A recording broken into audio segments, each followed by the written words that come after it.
Hello, good people. Today we're going to talk about breaking generational curses. Breaking generational curses. What are the curses? The curses are the patterns that you find in your family. They are the habits that you find that is inherited down your generation. You find, for example, there was disobedience in your family and it is running down your bloodline. In the part one of generational curses, we had talked about a family tree and what is it that your family is not known for. What is happening within your family? We traced it back from generation in the book of Genesis, where we trace the beginning and also the lineage of the humanity, where we began from. So God is warning us today that we must understand on the family pattern for us to be able to break free and also to be able to be set free as Christians. So when we talk about generational curses, let us read briefly in the book of Exodus chapter 25 verses 6 and hear what the word of God is talking about.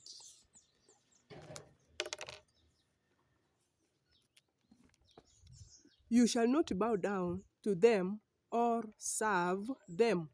For I, the Lord your God, am a jealous God, visiting the iniquities of the fathers on the children to the third and the fourth generation of those who hate me. Verse 6, but showing steadfast love to thousands of those who love me and they keep my commandment. So God is telling us that if we keep his commandment, he is able to keep us. He is able to safeguard us. He is able to take good care of us until the third and the fourth generation. And he's also saying that if it is a curse that is passed, he is able to pass it until the third and the fourth generation. So in the part one, of breaking generational curses, we talked about marriage. There are some curses you may have found in your family tree that was a curse to them. You find your grandfather marrying, he was a polygamous man. He married 7 wives or 10 wives. And now it is digging deeper into you. You are not satisfied with the one you have. You feel like having more. Once you realize it's a pattern and it existed someday and you start breaking and praying against, God will give you the strength to overcome. We also talked about prostitution in the previous part one. So what is it that was running in your generation? Was prostitution part of what was going on in your family? So you have to go and scrutinize how your family lived, how the pattern of the family was, so that you can be able to break free from the family pattern and be set free. And also we can talk about, in addition, wealth. You know, you can have wealth because in the word of God talks about the wealth of the righteous being passed down to generation. If you are a righteous man, you leave your wealth to your children.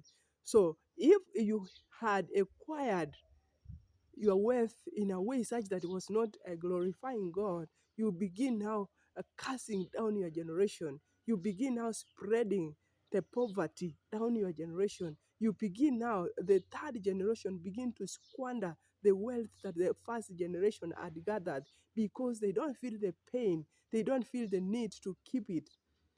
So once you come in and you start now scrutinizing about your family pattern, about your family behaviors, and realize that there is something that is replicating from your grandparents, you start praying and also reversing anything that may be hindering you from progressing. And also we can talk of marriage, we can talk of diseases. There are those diseases that are passed from generation. You can find cancer, you can find diabetes, you can find hypertension. You begin to say that my grandparent died from diabetes, my auntie died from hypertension. You have to reach a point whereby you say, it must end with me. I'm not going to give this as an inheritance to my children. It must end with me. There is nobody who is going to suffer the fate our forefathers had. There is nobody who is going to suffer the fate that our family tree has been carrying along.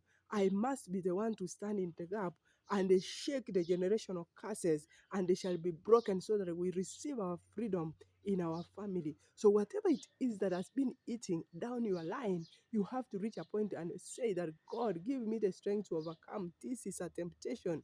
And once you overcome it, you have set the people who are coming behind you free from that trait, and you are going also to have your liberty. In the book of Exodus, chapter 34, verses 7, let us see what also the word of God is saying. Keeping steadfast love for 1,000, forgiving iniquity and the transgression and the sin, but who will by no means clear the guilty, visiting the iniquity of the fathers on the children and the children's children to the third and the fourth generation. So we have to know, and we have to reach a point we say enough is enough. Whatever that has been running in our family, we are not going to allow it to continue learning. So, number one, identify the pattern of the family. Number two, run and get education. Try to understand more of what is happening to your family. Is it something that you can be able to tackle? Is it something that you can be able to overcome? Is it something that you can be able to pray and be set free? Understand what you need to do. And then number three, you can reach out. Reach out, get help from somebody. Get help, get help. Somebody can be help you somewhere. Get help, get assisted from somebody. You can go to a church. You can share with your pastor. He will pray with you. He will counsel you. He will be there for you. Another thing you can talk about is be accountable. Are you going to be accountable yourself of the things that you are going to do? What is it that you are going to do? Because whatever you do right now can be a repercussion to your children coming. It can affect your children after you have left the world. So what are you going to do? What are you going to do as much as you want to say it stops with me?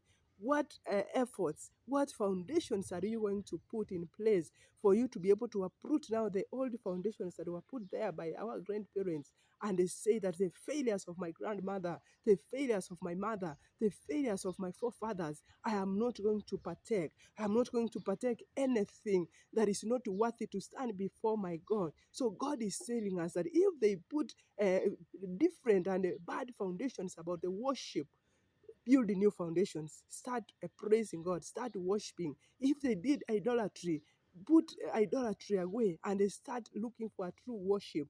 If they had a diseases that was running down the generation, start saying, I'm not going to die of cancer. Start building new foundations in your favor.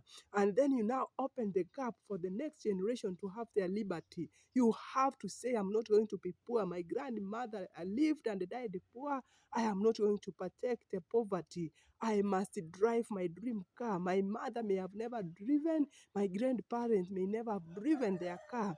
I am going to be the first one to drive that Mercedes, that Range Rover, whatever car of your choice. Tell God, it must end with me. The poverty, the traits of the family, the disobedience, it must end up with me.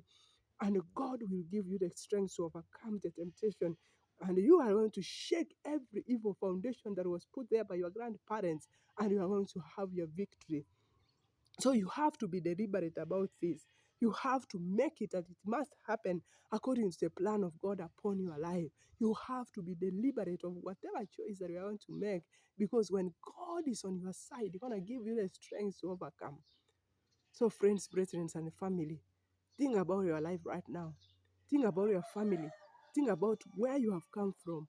Think about your lineage. Are you people who die prematurely? Are you people who do not know exactly what is eating into your family? What is it that is happening around your family, and you feel like there is something that is fishy that you need to dig deeper so that you get to know exactly what is happening? Let God give you the grace to overcome. And once you identify what is eating unto your family, take the first initiative to look upon God, call God and tell Him, I need to know what to do. I need to identify and be able to overcome the temptation that is in this family, so that you can be able to break every generational link and the lineage and the foundation. You begin building fresh foundation, basing your word in the word of God. May God bless you. May God be with you. For those ones who have not subscribed, please, if you have watched this far, take time and subscribe to my channel. It's a Christian family, so that we may grow together as we propel the word of God. Help one another to push the gospel to the next level. May God of mercies and joy be with all of you. In Jesus' mighty name.